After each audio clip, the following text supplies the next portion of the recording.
بسم اللہ الرحمن الرحیم۔ شروع کرتا ہوں اللہ کے پاک نام سے جو بہت بڑا مہربان نہایت رہنے والا ہے۔ دوستو، بہنوں، بھائیوں، بزرگوں، السلام علیکم ورحمۃ اللہ وبرکاتہ۔ غزوات النبی صلی اللہ علیہ وسلم کی سیریل میں ہم شروع کر رہے ہیں نیا غزوہ احزاب، جسے غزوہ خندق، جنگ خندق بھی کہتے ہیں۔ یہ وہ مارکے ہیں حضور پاک صلی اللہ علیہ وسلم کے جنہوں نے ایمان کو مضبوط کیا اور باطل کو للکارا۔ غزوات النبی صلی اللہ علیہ وسلم صرف جنگی واقعات نہیں بلکہ صبر، حکمت اور اللہ تعالیٰ پر کامل توکل کی عملی مثالیں ہیں۔ بدر کی فتح، احد کی آزمائش اور خندق کی استقامت ہمیں سکھاتی ہے کہ کامیابی صرف تعداد سے نہیں بلکہ یقین سے حاصل ہوتی ہے۔ اس سیریل میں ہم ہر غزوہ کی پس منظر، حکمت عملی اور اسباب کو دلائل کے ساتھ بیان کر رہے ہیں تاکہ ہم اپنی نبی کریم صلی اللہ علیہ وسلم کی سیرت کے ان پہلوؤں کو بہتر طور پر سمجھ سکیں اور سمجھا سکیں۔ اگر آپ سیرت کے ان روشن ابواب کو جاننا چاہتے ہیں تو اس روحانی تاریخی سفر کا حصہ ہمارے ساتھ شامل ہو کے بڑھیں۔ تو دوستو، بہنوں، بھائیوں، بزرگوں، غزوہ احزاب، جنگ خندق کی پہلی قسط، مارکہ احد میں فوجی سرنگونی کے بعد مسلمانوں کو جو سخت دھکا لگا، اس کے باوجود وہ مکمل طور پر میدان کارزار پر کنٹرول کیے رہے، خصوصاً ان سرے اور کامیاب فوجی کارروائیوں کے بعد جو مارکہ احد کے بعد مدنی فوج نے کی۔ مارکہ احد کے بعد مسلمانوں کے لیے جو سب سے اہم سیاسی واقعہ ہوا وہ یہ کہ منطقہ یثرب میں خصوصاً اور جزیرہ عرب میں عموماً ان کا مرکز بہت متاثر ہوا، اور یہ جنگ احد میں ان کی فوجی سرنگونی کا حتمی نتیجہ تھا، اور ان عرب قبائل کے دلوں میں جو بت پرستی پر قائم تھے ان کی ہیبت کم ہوگی، اور ان یہود اور منافقین کے دلوں میں بھی ان کی ہیبت کم ہوگی، جن کے دل بدر کے مشہور مارکہ میں مسلمانوں کی تباہ کن فتح کے بعد ان کے رعب اور خوف سے پور ہو گئے تھے۔ دوستو، بہنوں، بھائیوں، بزرگوں،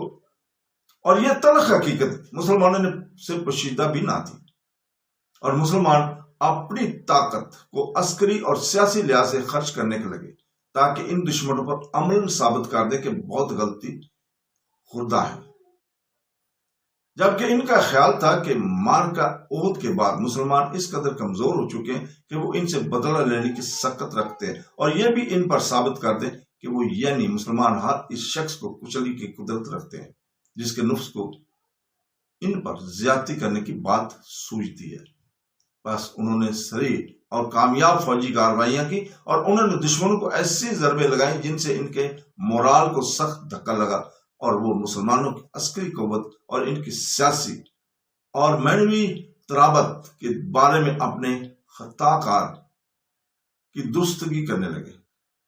غلطی کی درستگی کرنے لگے، خصوصاً قریشی اور یہودی پڑاؤ جنہوں نے دوسروں سے پہلے مسلمانوں کی شاندار اور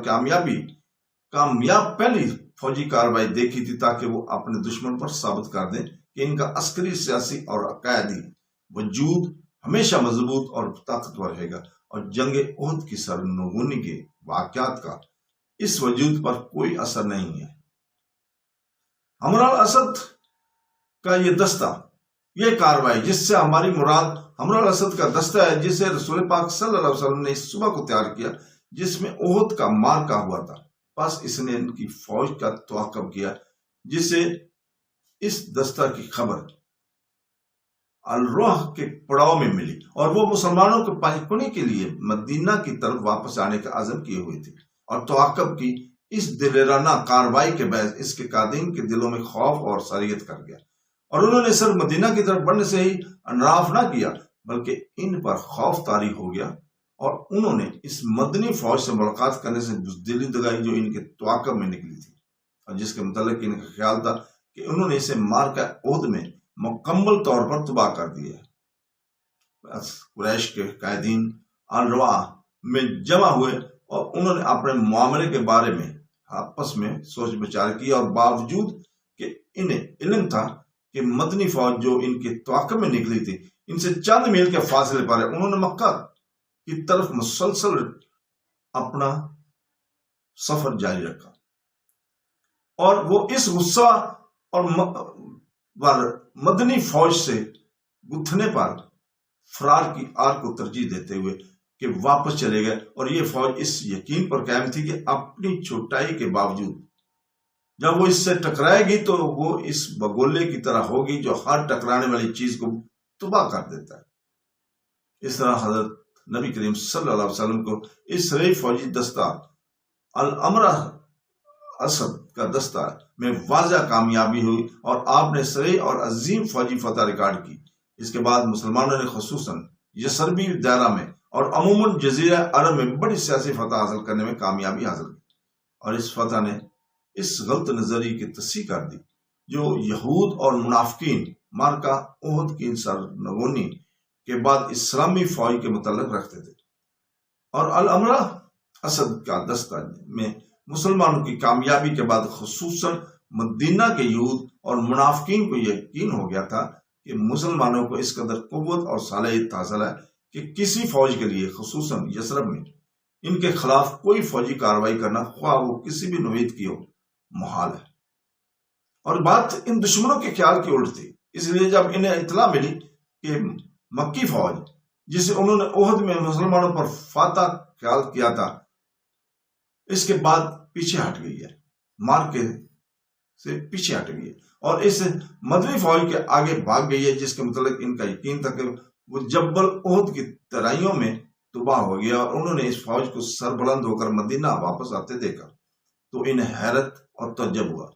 اور وہ فوج اپنی زبان حال سے ان منظر یہود سے کہہ رہی تھی کہ تمہارے لیے سکون اختیار کرنا بہتر ہے، اور تمہاری طرف سے جو کارروائی بھی ہوئی اس کا انجام مکمل تباہی ہو گیا۔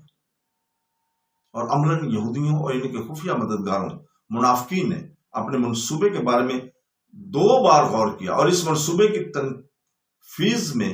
جلد بازی کام لیا اور سکون اختیار کیے رہ گئے، اور اس کا فوری سبب حضرت نبی کریم صلی اللہ علیہ وسلم کا ہمراہ الاسد کہ اس دلیرانہ دستے میں کامیاب ہوتا تھا،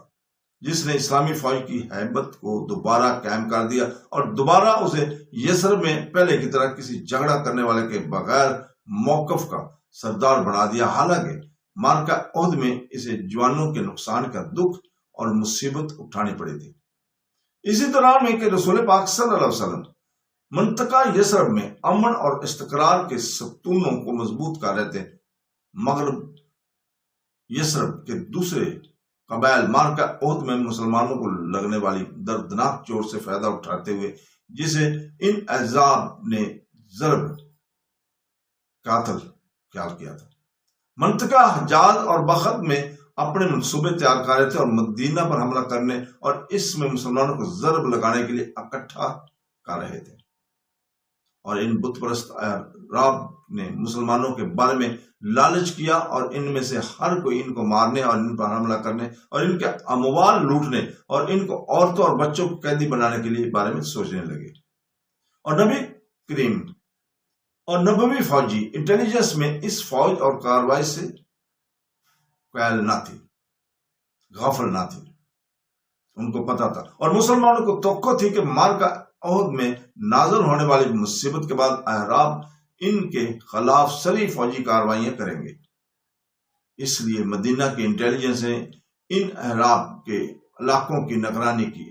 اپنی سرگرمیاں وسیع کر دی تاکہ احزاب مدینہ کے خلاف جس کارروائی کا بھی عزم کریں اور اس کے پہلے ہی علم ہو جائے، اور یہ انٹیلیجنس اس بارے میں جو نئی بات پائے اس سے پہل مدینہ میں ہائی کمانڈ کی طرف منتقل کر دے، اور یہ احزاب مسلمانوں کے خلاف جس کارروائی کا بھی عزم کرے، مدینہ کی کمانڈ کو اس کا مکمل علم ہو، اور مدنی انٹیلیجنس کی کارروائی نے بیدار مغزی اور سریت کے ساتھ اس قبیلہ پر جو مدینہ پر حملہ کرنے کی نیت کرتا تھا ضرب لگانے میں کمانڈ کی مدد کی، اور یہ کام اس قبیلہ کی اکٹھ اور تیاری کی کارروائیوں سے قبل ہی ہو جاتا تھا۔ بس حضرت نبی کریم صلی اللہ علیہ وسلم نے متحد سریع فیصلہ کن کارروائیاں بروئے کار لانے میں جلدی کی، اور ان احزاب کی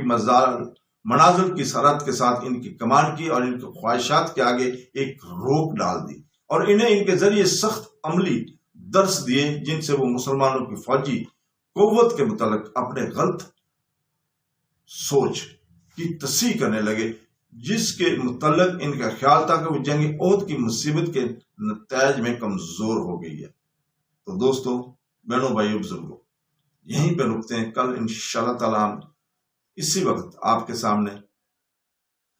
جنگ احزاب، جنگ خندق کی دوسری قسط لے کر آئیں گے۔ کل تک کے لیے اجازت، اللہ حافظ۔